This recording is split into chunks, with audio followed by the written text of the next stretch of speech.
Paz do Senhor, meus irmãos, tudo bem com vocês? Tá, então eu tô vindo aqui mais uma vez e agora eu tô vindo com um assunto diferente. E esse assunto ele não faz parte bem do arcabouço do que a gente estava falando antes. Não é algo estritamente bíblico, mas é algo estritamente interessante e benéfico para a gente. O que que é? Não vou dizer que vem um senso de urgência, mas vem um senso de importância quando eu comecei a ler esse livro aqui, ó. Esse é o livro do C.S. Lewis, ele se chama O Grande Divórcio. Mas o que ele me fez despertar? Me fez despertar para uma frase que eu ouvi num livro do Chesterton uma vez, que ela diz assim, ó: dentro da ficção há as mais belas ou mais fortes verdades. Daí eu fiquei pensando, como assim? Dentro da ficção as mais belas ou mais fortes verdades? Como assim? E esse aqui é um livro de ficção. E esse aqui é outro livro de ficção. E tem mais alguns ali. E o que é a ficção? É uma história inventada. Mas o interessante é que quando o Chesterton ele vai explicar para você por que dentro da ficção tem as mais belas ou mais profundas verdades, o que significa? Daí ele fala assim, ó: é como você vai explicar para uma criança que roubar é errado, certo? Você conta uma historinha. Como você vai explicar para uma criança que desobedecer é errado? Você conta uma historinha. Eu não sei inventar uma historinha assim, não sou tão criativo assim. Mas, por exemplo, do Chapeuzinho Vermelho lá, que ela vai lá e segue o lobo, eu acho. Não sei se o lobo é dos 3 porquinhos do Chapeuzinho Vermelho. Mas então, daí depois que você conta a história para a criança, sabe? Você conta a história para a criança assim, ó: e o lobo mau foi lá e comeu o Chapeuzinho Vermelho. Daí teve que ir lá o caçador e libertar o Chapeuzinho Vermelho e tudo mais.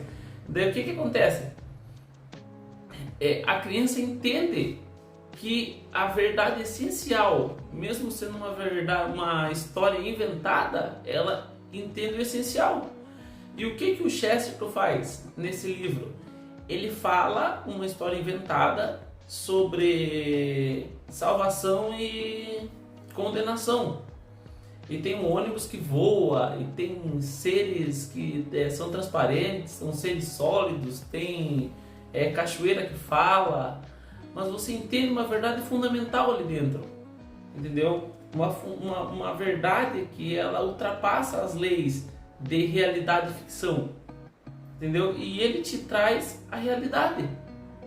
Então o que eu digo para vocês? Muitas das vezes a gente não se debruça nesses livros, a gente não se debruça nessas histórias para ler e para interpretar alguma coisa, para absorver, mas a gente não sabe quantas verdades profundas a gente está deixando de absorver. E quanto mais a gente lê o gênero da ficção, mais a criatividade aflora na gente, mais a gente pode passar isso para outras pessoas. Então aqui eu estou vindo fazendo uma recomendação, tá? Que, por exemplo, assim, ó, tem o Senhor dos Anéis aqui, ó, a trilogia. E o que acontece? Se você for ver o livro do Senhor dos Anéis, tanto o livro como o filme, você vai ver que não tem uma religião, né? Eles não têm assim uma oração que eles fazem, alguma coisa do tipo. Eles têm os cantos deles e tudo mais. Mas o que você vê? Você vê que existe uma batalha do bem contra o mal dentro do filme. E você sabe que o bem ele vai triunfar no final, entendeu? Daí é uma ideia que o Tolkien ele faz sobre catástrofe, né? E aquilo ali vai acabar bem no final, entendeu? Porque Deus quis assim.